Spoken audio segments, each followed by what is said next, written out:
Assalamualaikum warahmatullahi wabarakatuh. Perkenalkan, nama saya Rehan Putra Darmawan dari kelas 11 MIPA 2 nomor urut 31. Di sini saya akan membahas tentang pelajaran fisika materi kelas 11 mengenai gelombang stasioner. Gelombang stasioner. Gelombang stasioner adalah hasil perpaduan dua buah gelombang yang amplitudenya selalu berubah. Artinya tidak semua titik yang dilalui gelombang ini memiliki amplitudenya sama. Saat membahas gelombang stasioner, kita akan bertemu dengan istilah perut dan simpul. Perut adalah titik amplitudo maksimum, sedangkan simpul adalah titik amplitudo minimum. Gelombang stasioner dibedakan menjadi dua, yaitu sebagai berikut. Yang pertama adalah gelombang stasioner ujung bebas. Gelombang stasioner ujung bebas tidak mengalami pembalikan fase, artinya fase gelombang datang dan pantulnya sama. Dengan demikian, beda fasenya sama dengan 0. Perpaduan antara gelombang datang dan gelombang pantul pada ujung bebas menghasilkan persamaan berikut. Terdapat ada gambar di video.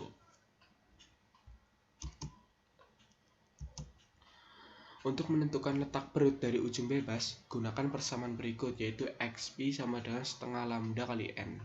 Untuk menentukan letak simpul dari ujung bebas, gunakan persamaan berikut, yaitu XP sama dengan 1/4 lambda dalam kurung 2N plus 1.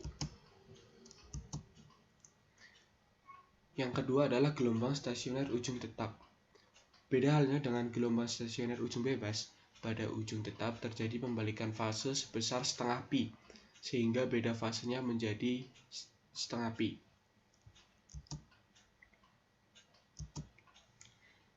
Secara matematis, persamaan simpangan gelombang stasioner ujung tetap dirumuskan sebagai berikut.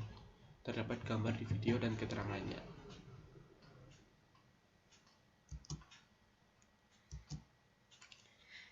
Untuk menentukan letak simpul dari ujung tetap, gunakan persamaan berikut, yaitu XP sama dengan setengah lambda kali N. Untuk menentukan letak perut dari ujung tetap, gunakan persamaan berikut, 1/4 lambda kali dalam kurung 2N plus 1. Kita ke contoh soal. Contoh soal yang pertama, yaitu suatu gelombang yang frekuensinya 500 Hz merambat dengan kecepatan 300 meter per second. Tentukan jarak antara dua titik yang berbeda sudut fase 60 derajat. Pembahasan diketahui. Yang pertama adalah frekuensinya, yaitu 500 Hz. Yang kedua adalah cepat rambat 300 meter per second, dan delta P adalah 60 derajat, ditanya delta X. Pembahasan pertama, Kuiperan harus menentukan panjang gelombangnya, lalu gunakan rumus beda fase sebagai berikut. Terdapat di video, yaitu lambda V per F sama dengan 300 per 500 sama dengan 3/5. Kita sudah menemukan lambdanya, tinggal masukkan ke rumus yang di bawahnya. Jadi, jarak antara dua titik yang berbeda sudut fase 60 derajat adalah 0,1 meter.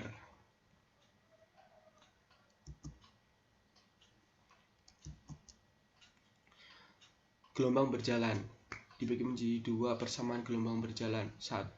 Seutas tali AB yang kita bentangkan mendatar pada gambar tersebut, ujung B diikatkan pada tiang, sedangkan ujung A kita pegang. Apabila ujung A kita getarkan naik turun terus menerus, maka pada tali tersebut akan terjadi rambatan gelombang dari ujung A ke ujung B. Misalkan amplitude gerak getarannya A dan gelombang merambat dengan kecepatan V adalah, dan periode getarannya adalah T.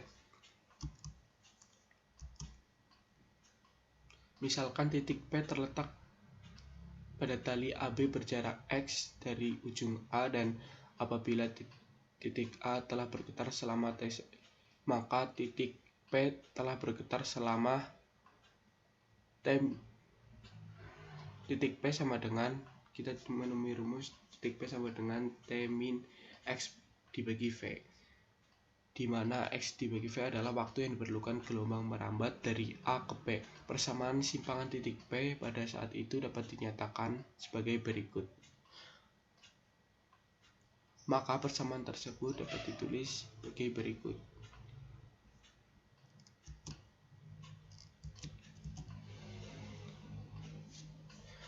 Nah, jika 2pi per lambda sama dengan disimbolkan menjadi K, di mana K didefinisikan sebagai bilangan gelombang, maka persamaan simpangan menjadi YP sama dengan A sin WT min KX. Persamaan tersebut yang disebut sebagai persamaan gelombang berjalan yang secara umum dapat dituliskan YP sama dengan A sin WT plus min KX.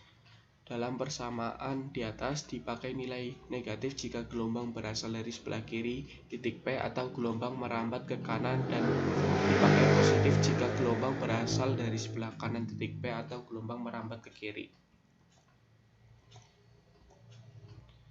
Yang kedua, sudut fase dan beda fase pada gelombang. Seperti halnya pada getaran, pada gelombang pun dikenal pengertian sudut fase, dan beda fase.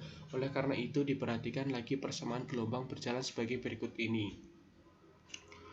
Terdapat rumus di dalam video ya. Persamaan gelombang berjalan.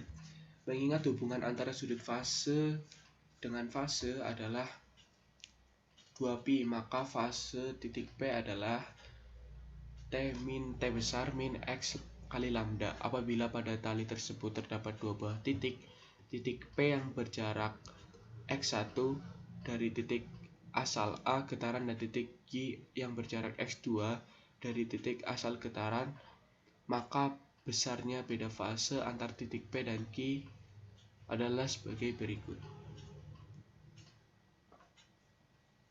yaitu T min T besar min X1 per lambda kurangi T min T besar min X pangkat 2 per lambda. Jadi ditemukan selisih dari titik P dan Q adalah X1 min X2 per lambda. Semoga paham ya.